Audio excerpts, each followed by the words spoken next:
ጤና ይስጥልኝ። ዛሬ አንድ ጥያቄ ልጠይቃችሁ። ከሰው ጋር ልትጨባበጡ ስትሉ ወይም የቤት በር እጀታ ለመያዝ እጆን ሲዘረጉ ድንገት ጣ የሚል ድምፅ ሰምተው ወይንም ትንሽ ንዝረት ተሰምቶት ያውቃል? ብዙዎቻችን ይህ ሲያጋጥመን ምንድነው ብለን ግራ እንጋባለን። አንዳንዶች ደግሞ የነርቭ ችግር ይሆን ብለን እንሰጋለን።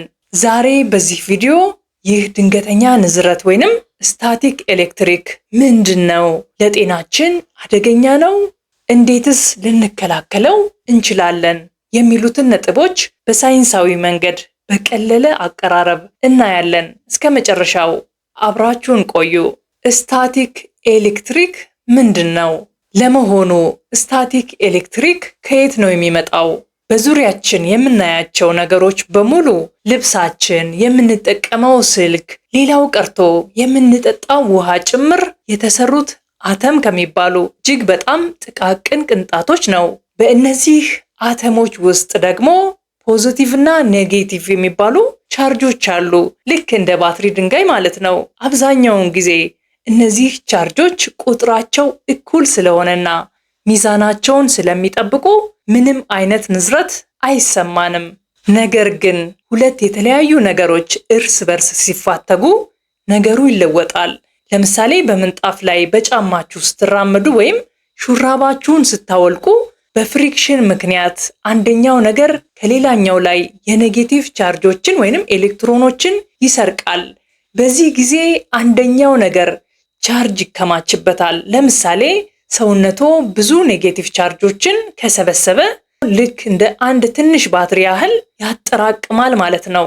ይህ በሳይንሱ ኤሌክትሮስታቲክ ዲፖዚት ይባላል። ታዲያ ንዝረቱ የሚፈጠረው መቼ ነው? ይህ በሰውነቶ ላይ የተከማቸው ኃይል መውጫ መንገድ ይፈልጋል። ልክ አንድ የብረት በር እጀታ ወይንም ሌላ ሰው ስትነኩ ያ የተከማቸው ኃይል በድንገት ከሰውነቶ ወደዛ ነገር ይዘላል። ያቺ የኃይል ዝላይ ናት ጥዝ የሚል ድምፅ የምታሰማው፣ እጃችንን የምትነዝረን። በየዕለቱ ከሚያጋጥሙን ምሳሌዎች እንመልከት። የልብስ አይነት፣ በተለይ በጋ ላይ የሱፍ ሹራብ ወይም ሰው ሰራሽ ፖሊስተር ልብሶችን ስናወልቅ ብልጭ ሲል እናያለን። ይህ ትክክለኛ የስታቲክ ኤሌክትሪክ ማሳያ መንገድ ነው። ሌላው ደግሞ አየሩ ደረቅ ሲሆን ስታቲክ ኤሌክትሪክ ይበዛል። ለዚህ ነው በበጋ ወቅት ወይም ደረቅ በሆኑ አካባቢዎች ንዝረት በብዛት የሚያጋጥመው። አሁን ወደ ዋናው ነጥብ እንምጣ። ብዙዎቻችሁ ይህ ንዝረት የሚሰማኝ የጤና ችግር ኖሮብኝ ይሆን እንዴ ብላችሁ ትጨነቁ ይሆናል። አንዳንድ ሰዎች የልብ ምት ችግር ወይም የነርቭ መጎዳት ይመስላቸዋል። ነገር ግን ላረጋግጥላችሁ የምፈልገው ስታቲክ ኤሌክትሪክ ለጤና አደገኛ አይደለም።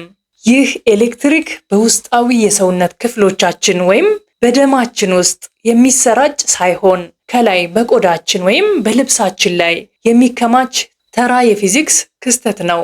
ስለዚህ ንዝረቱ ስለተሰማችሁ ብቻ ታመምኩ ብላችሁ እንዳትጨነቁ። ይሁን እንጂ ስታቲክ ኤሌክትሪክ ምንም ጉዳት የለውም ማለት ግን አይደለም።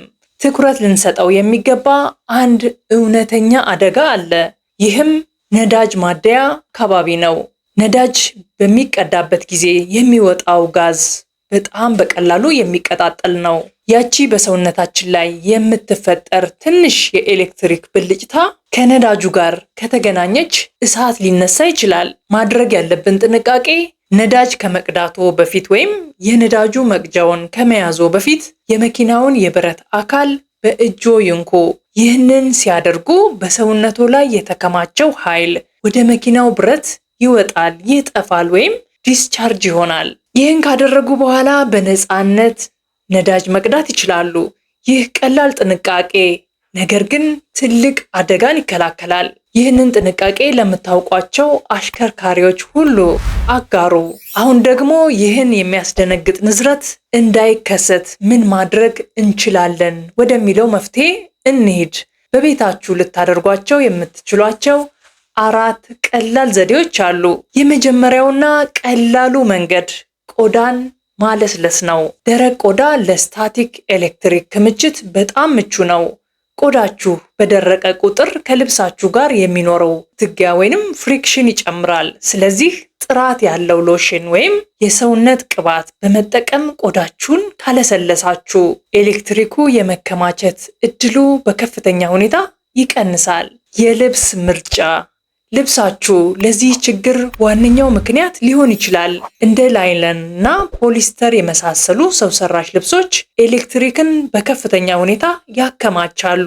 በተቻለ መጠን ከጥጥ ወይንም ሊነን የተሰሩ ልብሶችን ብንመርጥ ይህንን ንዝረት በብዙ መልኩ መቀነስ እንችላለን። በባዶ እግር መሄድ፣ ይህ ደግሞ በጣም የሚገርም መፍትሄ ነው።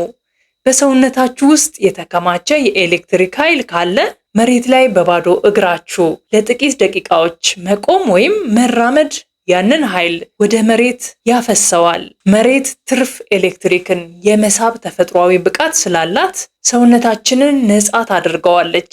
ብረት ቀድሞ መንካት። የበር እጀታ ለመያዝ ስትፈሩ ይህን ዘዴ ተጠቀሙ።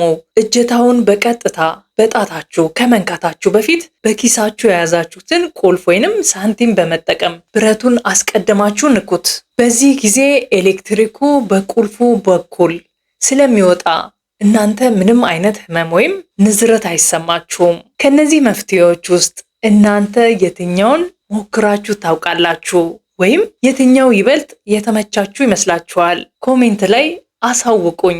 ውድ የቻናሌ ቤተሰቦች ዛሬ በሰፊው እንደተመለከትነው ስታቲክ ኤሌክትሪክ በአይናችን የማናየው ነገር ግን በየቀኑ አብሮን ያለ የተፈጥሮ ህግ ነው። በሚቀጥለው ጊዜ በር ስትነኩ ወይም ልብስ ስታወልቁ ድንገት ንዝረት ቢሰማችሁ አትደንግጡ። ይልቁንም አየሩ ደርቋል ወይም ልብሴ ከሰውነቴ ጋር ተፋትጓል ብላችሁ አስቡ።